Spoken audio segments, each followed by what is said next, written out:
Good afternoon, everybody. And boy, oh boy, Ryan Day in his press conference let the cat out of the bag. We were talking about it yesterday. I did a video on it. I said it's one of four things here. Ryan Day in his press conference admitted that he had an inkling something was going to go down on the sideline during the game.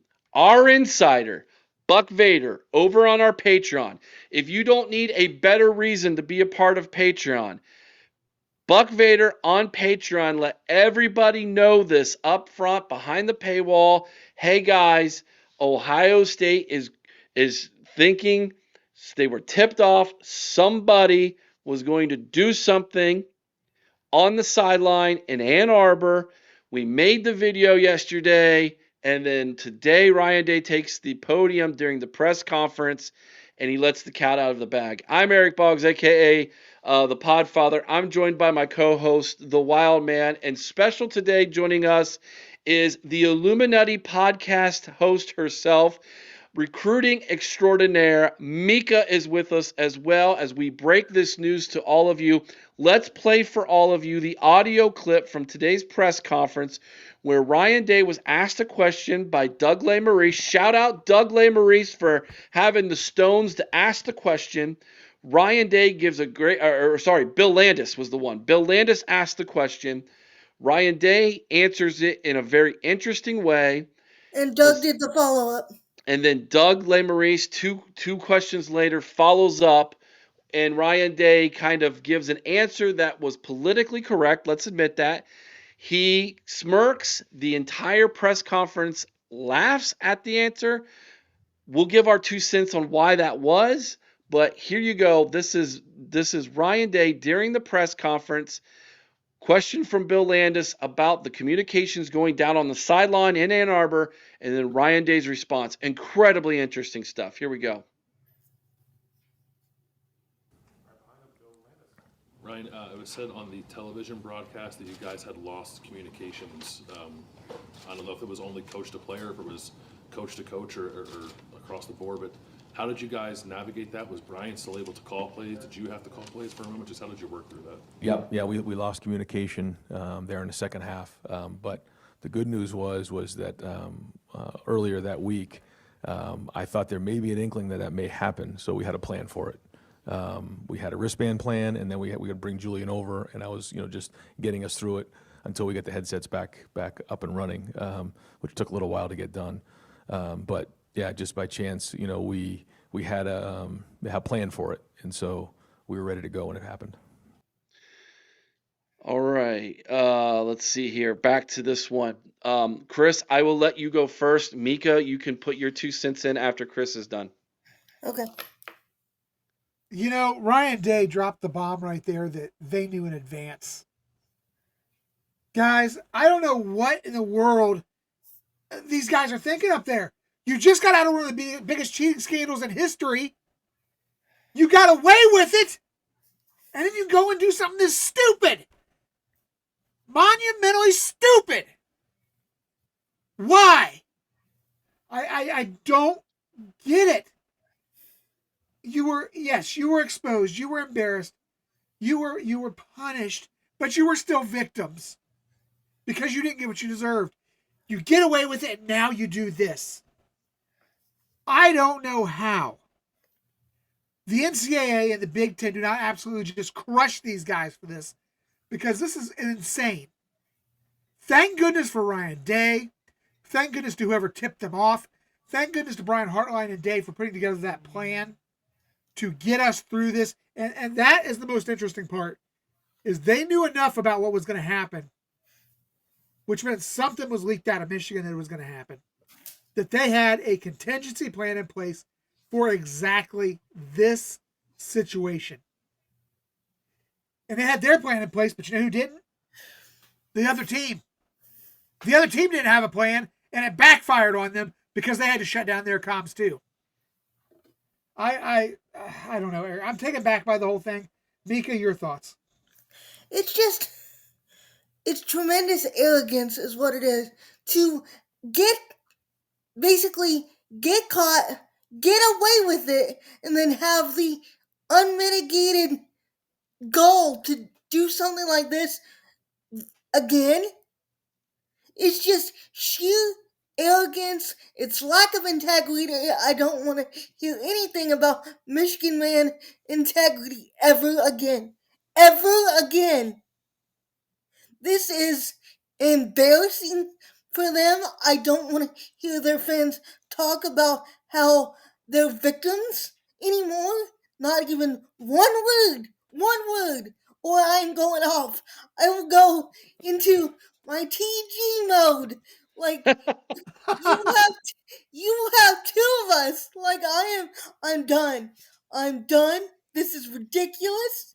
It's sheer arrogance to have just because they got away with it. Like you said, they got away with it with a slap on the wrist. And to try it again shows you just how unconfident they were in their team. They knew they couldn't beat us. They knew they couldn't beat us. So they had to try doing something underhanded to level the playing field because they know they can't. Yeah, It's ridiculous. and Mika, Eric, the thing about this is we're shocked by this, but we shouldn't be.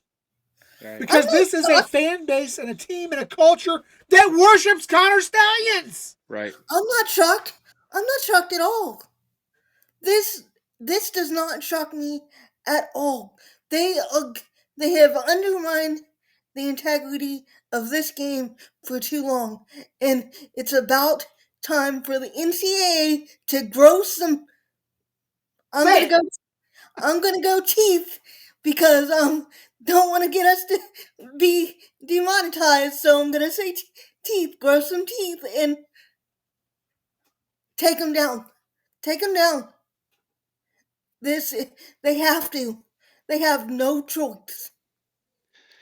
I presented the scenario to everybody yesterday that this was one of three things. It was either weather, it was actually one of four things. Weather, someone on Ohio State's staff was a mole who was going to do this. It was someone, a rogue individual on Michigan staff who was wanting to try to be the next Connor Stallions hero, or it was something planned by Michigan. We still don't know the answer to that question. We need to know the answer to that question. We deserve the answer to that question. Ryan Day deserves the answer to that question. The Big Ten deserves the answer to that question. And I think this falls on Ward Manuel's shoulders. You're the athletic director of a football program that, like Mika said, got away with cheating with a slap on the wrist. And now it is formerly a part of your culture. You can no longer say, Michigan fans can no longer say, we aren't cheaters. You guys are all just tinfoil hat wearing, conspiracy theory people. No, this is a part of your culture. This is who you have become. You have become, if we ain't cheating, we ain't trying people, right? And it's sad, really. Like I said, this rivalry used to be at least somewhat based on respect, and they've ruined it by doing crap like this. So where do we go from here? Well, let's try to speed it forward. I'm going to play one more clip. And dude, Stephen Means, what are you doing, man? You literally had the opportunity to ask the follow-up question. You were next in line, brother. My goodness. Thankfully, Doug Maurice, shout out to Doug Maurice for jumping in and asking the follow-up question with that. And of course, this is when Ryan Day gives the answer of, hey, we have contingency plans. We always have to plan for the worst, but listen how everybody laughs after this, okay? Because this is him. This is Ryan Day being intelligent and smart about this answer so he doesn't get fined, okay? But and saying the answer that he has to answer here, but everybody in that room knows following this answer that how BS this answer is. Check this out. Here we go. Yeah, no, it was big for him to get that one.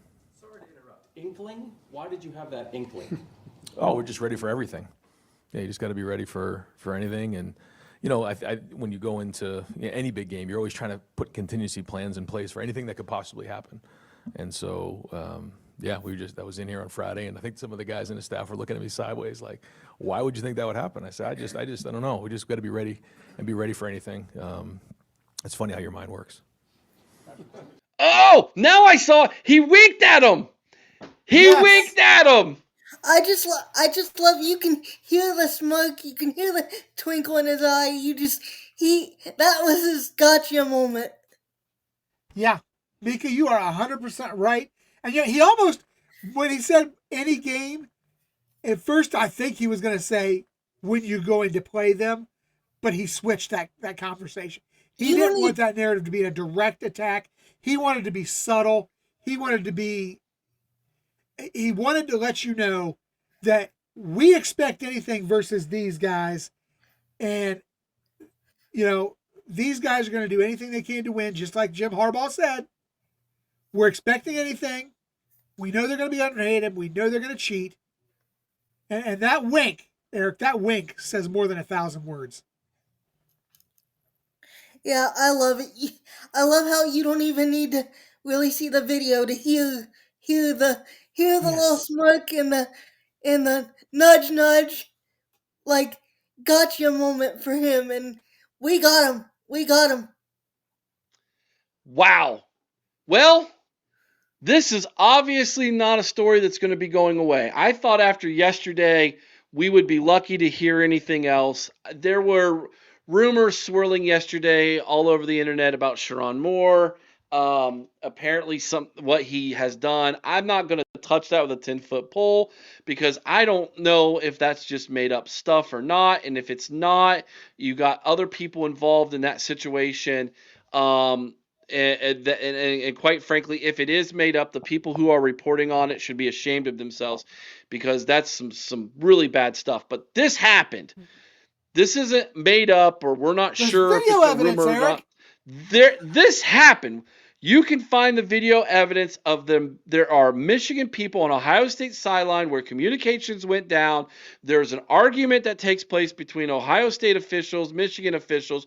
Law enforcement steps in to try to separate the situation.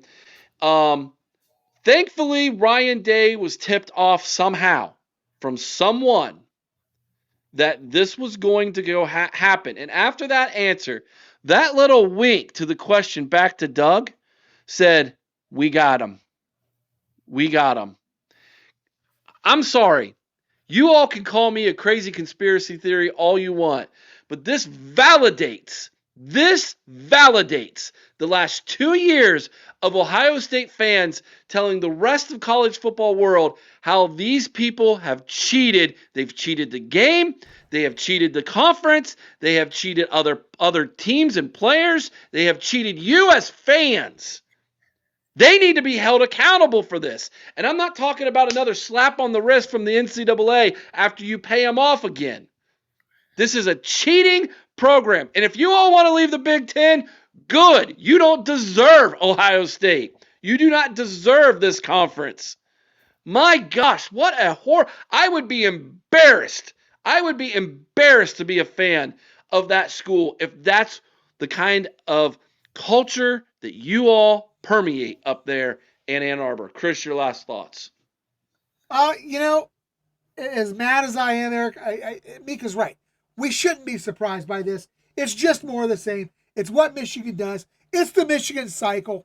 It is do something questionable, deny everything, yell prove it, evidence surfaces, Michigan claims they're being targeted, rinse and repeat. That is what they do. That is their culture. They are no longer a football program. They are a criminal enterprise.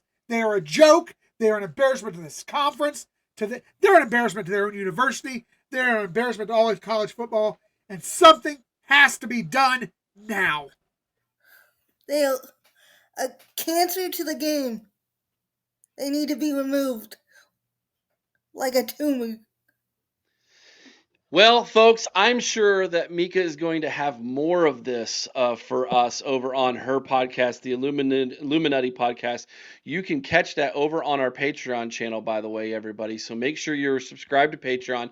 Only costs $5 a month for this kind of information and intel from Buck Vader and Mika. Mika does recruiting over there, and she does this amazing podcast every week, the Illuminati podcast, where she talks about Ohio State and the game of college football. I'm sure this will be a major part of her next episode over there. So make sure you join Patreon and be a part of it. And we appreciate you tuning in. And let us know what you think about what we think down in the comments section below. Give us a thumbs up if you haven't already. And if you're not subscribed to the channel, now's the time to do it. Become a subscriber of the OHIO podcast here on our YouTube channel, everybody. Till next time, be kind to one another. I owe someone's OH in Carmen, Ohio with all your heart. Y'all know what to do. OH! I'll Io! Go Bucks!